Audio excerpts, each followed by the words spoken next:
Another day, another astrological transit update. And this is all about Jupiter retrograde.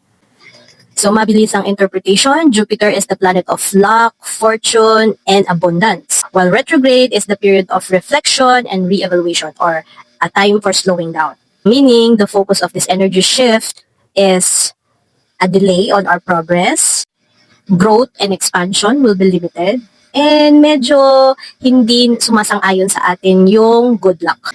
Jupiter is currently in Cancer, and that transit is very auspicious. Jupiter in Cancer supports and gives good luck to our pursuits in life. Kahit ano pa man yung ginagawa mo na you are emotionally invested at ginagawa mo yon for your family.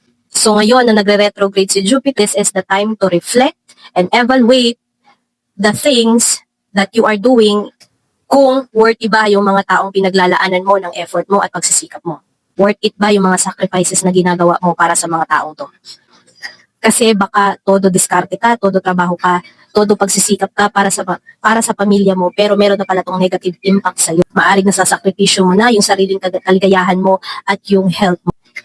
O baka naman illegal na yung ginagawa mo pero ayaw mo lang mag-stop kasi malaking pera ang binibigay nito at pinapasok nito sa buhay mo. O kaya naman malaki nga yung sweldo mo dyan sa pinagtatrabahuan mo pero toxic naman at stress na stress ka na. So these are the things that you have to reflect. Kasi kahit nagbibigay ito ng abundance and prosperity sa buhay mo, kung hindi na rin naman ito nakakabuti sa'yo, so you need to think about it. And this Jupiter retrograde is giving you that chance to evaluate things. Kahit na you mean well or maganda yung intention mo sa mga ginagawa mo pagsisikap. Kung hindi na rin nakakabuti sa'yo, then you have to stop. At the end of the day, this is just God helping you and not hurting you. So that's all for today. Don't forget to like, follow, and subscribe for more.